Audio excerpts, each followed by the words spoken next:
النهارده احنا معانا مراجعه جديده لتليفون اقتصادي جديد بس بيجي بمميزات مش اقتصاديه خالص. تعالوا نشوف مع بعض التكنو سبارك جو 1. يلا بينا.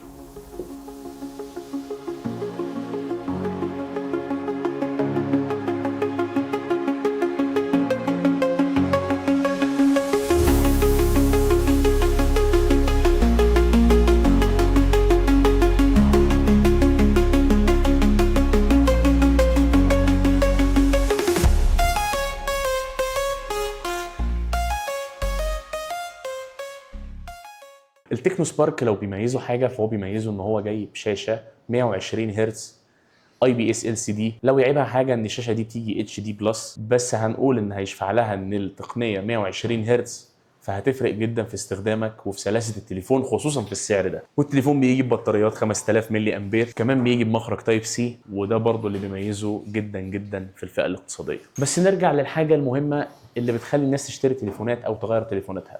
هل اداء التليفون ده كويس؟ هل الكاميرات بتاعت التليفون ده يعتمد عليها؟ هنشرح لكم كل حاجه في الفيديو ده. معاكم حازم عبد الرحمن، تيك فيو.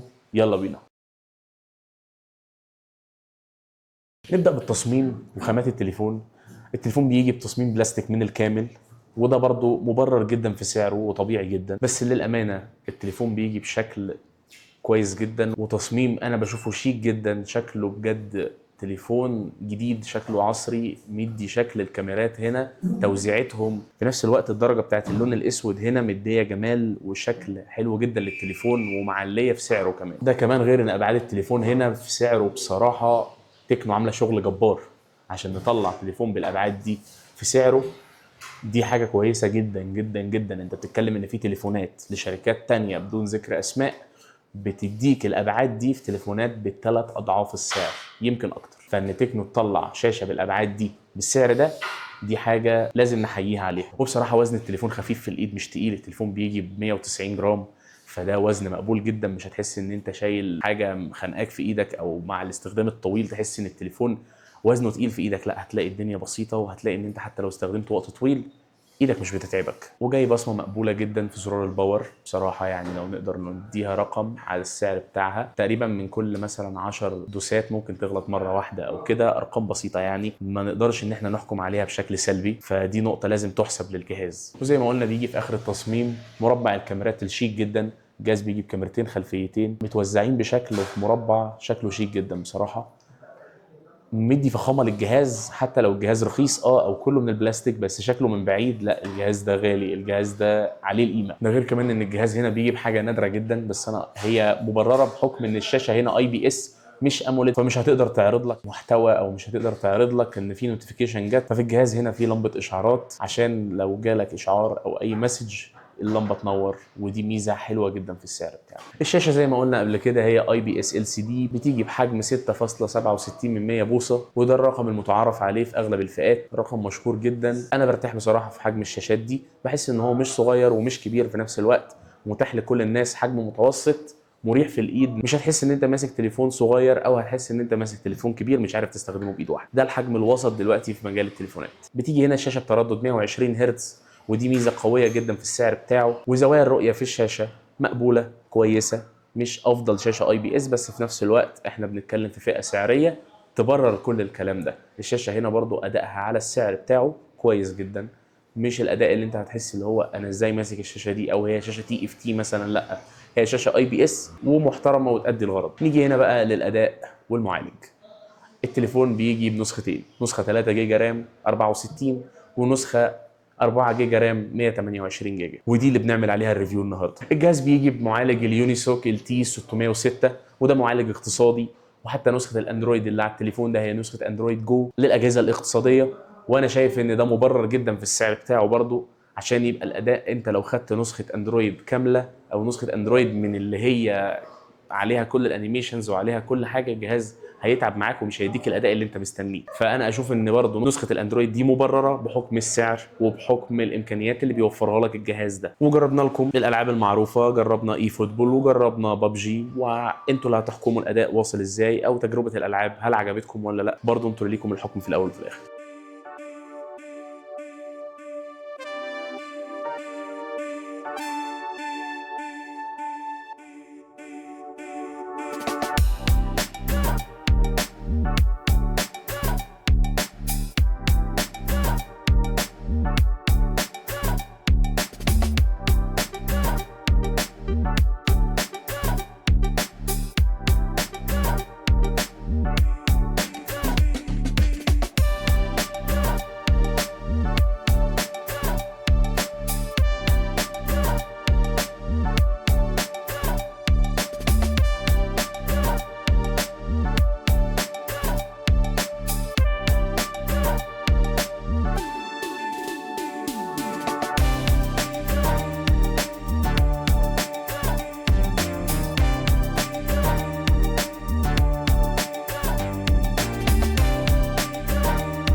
وبعد ما خلصنا تجربه الالعاب نيجي هنا بقى للكاميرات.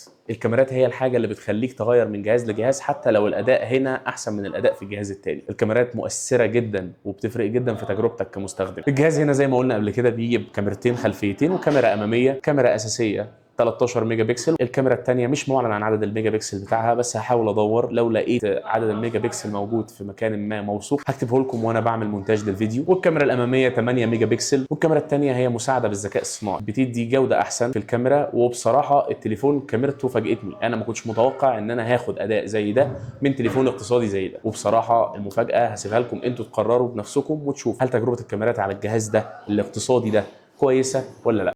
وده فيديو بالكاميرا الاماميه، انا بصراحه شايفها كويسه جدا. مش عارف الصوت برضو ايه ظروفه، احنا كده بنسجل برضو من كاميرا التليفون. انا واخد بالي ان الكاميرا بصراحه مبينه تفاصيل كويسه، ولسه لما يتعمل لها ايديتنج اظن هتبقى احسن. بس احنا هنطلع الفيديو زي ما هو من غير ايديت ونشوف وانتوا تقيموا بنفسكم. كده احنا بنصور بكاميرا التليفون، والصوت اللي طالع مني دلوقتي طالع من مايك التليفون. فاحنا كده بنشوف تجربه الصوت. والكاميرا الخلفيه برضو في اضاءه متوسطه، لسه في نهار بس في نفس الوقت مش اقوى اضاءه. شوف كده هل التثبيت شغال كويس ولا ايه ظروفه. وانا اشوف بصراحه الصور اللي طلعت من الجهاز مقبوله جدا في سعرها جدا جدا، بل بالعكس ممكن تكون من احسن النتائج اللي شفناها في الفئه الاقتصاديه الفتره الاخيره. فعلا الجهاز هنا ابهرني في الكاميرات، ما كنتش متوقع ان انا هاخد الاداء ده من الكاميرات دي. بس بجد شكرا تكنو على الاهتمام بحاجه مهمه زي دي، لان الكاميرات بتفرق جدا عند ناس كتير.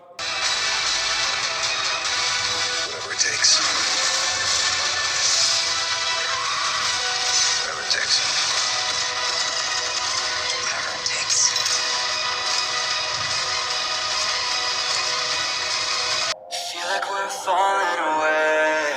Maybe I just need to feel nothing to make it easier to turn away and leave. Maybe we're a fan of the flame, so why do I keep holding out my hand? ونروح دلوقتي للبطاريه والشحن. الجهاز زي ما قلنا بيجي ببطاريه 5000 ملي امبير مع سرعه شحن 10 واط. 10 واط هو مش الرقم العالي، هو مش الرقم اللي هيحسسك ان انت ماسك احسن سرعه شحن، لا خالص، بل بالعكس يمكن يكون اقرب لان هو يبقى بطيء عن ان هو سريع. بس برضه مبرر في سعره ومبرر لكفاءه البطاريه اللي انت بتاخدها، لانك مش هتحتاج تشحن التليفون ده في نص اليوم، لان بطاريته هتقعد معاك اليوم كامل مستريح. وزي ما قلنا قبل كده الجهاز بيجي بمخرج تايب سي، ودي ميزه قويه جدا في الفئه الاقتصاديه، بتفرق جدا في تجربه استخدامك. وحتى دلوقتي في 2025 فكره ان انت تلاقي كابل يو اس بي 2.0 القديم صعبه جدا، الموضوع مش هيبقى بالسهوله دي. ففعلا هنا برضه مهتمين بالحاجات الاساسيه اللي انت محتاجها كمستخدم. كل اللي نقدر نقوله على الجهاز ده ان هو جهاز بيديك الاساسيات ومعاها شويه اضافات كويسه. الجهاز ما اثرش في الحاجات الاساسيه بصراحه. وكسوفت وير، سوفت وير تكنو حلو جدا. لو هعتب على حاجه هعتب ان انا لما فتحت الجهاز لقيت عليه كميه ابلكيشنز انت بتمسحها كتير جدا. انا فاهم ان ده بيبقى مبرر في الفئات الاقتصاديه عشان الشركات تلم فلوس من التحميل المسبق للابلكيشنز دي، بس الموضوع كان كبير جدا. انا ماسح تقريبا فوق ال10 تطبيقات العاب على تطبيقات طرف ثالث مش اساسيه مع الجهاز. فانت اول ما هتفتح الجهاز هتلاقي دي. قد تكون مش عيب، بس حبيت برضو انوه عنها كحاجه قابلتني في استخدامي وما كانتش بسطالي. بس في النهايه هو تليفون بيديك الاساسي اللي انت محتاجه من كل حاجه، من شاشه كبيره 120 هرتز او بطاريه كويسه او مخرج تايب سي او الشكل الجديد العصري. بصراحه شكل التليفون حلو جدا وشيك جدا، او نظام الاندرويد الخفيف اللي مش هتحس ان انت ماسك تليفون تقيل معاه وبسبب. فدي كل ملاحظاتي عنه. لو قلنا في عيوب التليفون فهذكر سرعه الشحن، ان انا كنت اتمنى تبقى 18 على الاقل. هذكر التطبيقات اللي انا فتحت لقيتها موجوده كتير جدا على التليفون وعلى السوفت وير، بس دي ليها حل فانا مش هقدر احسبها واحطها في العيوب. والكاميرات بالليل مش الطف حاجه، بس برضه هرجع واقول مبرره جدا. انت في الفئه الاقتصاديه بتبقى عايز كاميرا تمشيك، لا هنا الكاميرا اعلى بكتير بصراحه من اللي انا كنت متخيل. ولو بتدور على تليفون اقتصادي، سوشيال ميديا، يوتيوب، العاب خفيفه، التليفون ده ليك. كان معاكم حازم تيك فيو، مستنيكم فيديوهات تانية كتير.